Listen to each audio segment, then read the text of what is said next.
Kegagalan Ustadz Solmed berdakwah di Hong Kong pada September mendatang lantaran sang Ustadz diduga memasang tarif cukup tinggi dan timbulnya perbedaan kronologi pengundangan sang Ustadz mengundang polemik tentang Ustadz-Ustadz yang memasang tarif ketika melakukan syiar. Beberapa waktu lalu melalui video YouTube, Solmed dituding oleh pihak penyelenggara meminta bayaran senilai $1 juta Hong Kong dan uang sorban keliling yang dipungut dari para jamaah oleh pihak panitia penyelenggara. Meski sempat membantah, namun posisinya Ustadz kian terpojok lantaran tudingan miring pasang tarif dalam berdakwah. Lantas, seperti apa komentar suami dari Aprilia Jasmine ini perihal tuduhan memasang tarif untuk setiap ceramah yang ia lakukan? Lebih gampang, kompeten. Maksudnya dukungan dari kawan-kawan sama Pak Ustadz. Ya udah, kalau biasanya yang tadi aja udah minta tolong sama teman-teman udah. Kita close masing-masing, kita close semuanya udah. Kita saudara semua. Saya Muslim, Anda Muslim, sesama Muslim, kita jaga persaudaraan, jaga persatuan. Kita sama-sama anak bangsa Indonesia. Tidak ada untungnya kita ribut, tidak ada untungnya kita bertengkar. Permasalahan tak hanya sampai di situ saja. Meski terkesan tak ingin lagi memperbesar perseteruan dengan pihak panitia penyelenggara, namun tudingan memasang tarif yang tinggi membuat dirinya mendapatkan predikat Ustadz Seleb. Hal itu dilatar belakangi gemarnya sang Ustadz mengoleksi mobil mewah yang pernah ia tunjukkan beberapa waktu lalu. Pergaulan Ustadz Solmed dengan kaum jet set juga menjadi salah satu alasan mengapa dirinya dianggap sebagai Ustadz yang bergaya bak selebritis.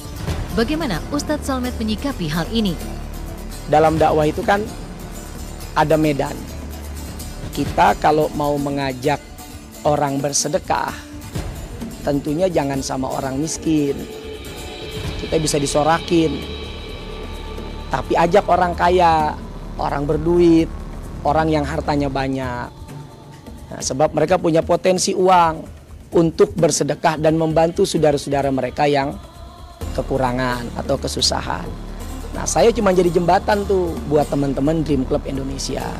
Saya tidak punya Lamborghini, saya tidak punya Ferrari, tapi saya punya sahabat-sahabat yang mau membantu saudara-saudara saya. Orang melihat sekilas, wah Ustadz pamer naik Lambo. Orang nggak tahu saya lagi jadi jembatan buat orang lain antara si kaya dengan orang yang membutuhkan supaya hartanya sampai. Persoalan Ustadz memasang tarif ketika melakukan syiar memang mengundang pro dan kontra di tengah-tengah masyarakat. Ada yang berpendapat bahwa seorang Ustadz tak etis jika mematok bayaran di setiap ceramah yang ia berikan. Untuk masalah ini, Mama Dedeh yang telah bertahun-tahun menyelami dunia dakwah memiliki pendapat sendiri. Mama Dedeh pun sempat mempunyai pengalaman yang sama yang dialami oleh Ustadz Solmed untuk mengeruk kepentingan bisnis semata hingga Mama Dedeh pun merasa dirugikan. Tak heran bila Mama Dedeh mengaku bahwa bisnis dalam dunia dakwah bukan hal yang baru lagi. Maaf ya, begini, mungkin yang pemirsa tidak tahu betapa banyak orang yang memperjualbelikan kami. Kita ini banyak diperjualbelikan oleh mereka. Misalnya kalau ke daerah-daerah, kita kan yang ceramah langsung tanda tangan dengan angka sekian. Begitu kita dikasih, kadang-kadang cuma 10% dari apa yang kita tanda tangan. Itu kenyataan, bukan cerita, bukan dongeng. Saya sering sekali mengalami. Dulu sebelum saya muncul di TV, saya tidak pernah terpikir kalau dakwah bisa dipermainkan, kalau dakwah bisa diperjualbelikan. Tapi ini kenyataan. Ternyata kami banyak dijual oleh orang-orang yang cari keuntungan. Berdasarkan pada pengalamannya sebagai seorang ustazah, Mama Dedeh pun mengungkapkan keprihatinannya terhadap permasalahan yang sedang dihadapi oleh Ustadz Solmed.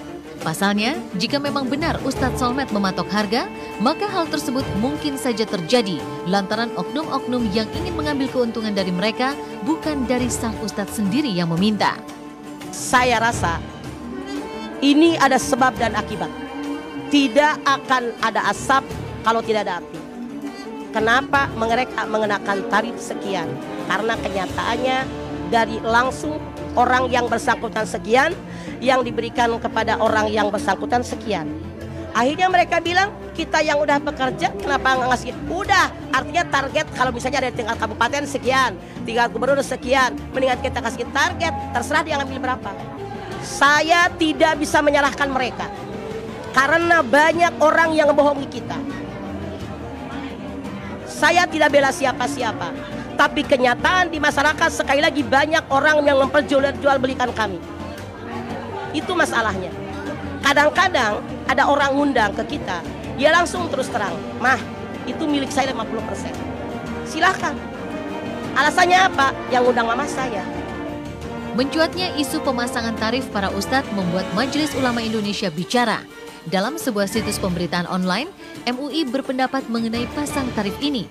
Boleh menerima, tidak masalah dengan keinginan masyarakat untuk membantu penghidupan para da'i, tapi memberi tarif tidak diperbolehkan.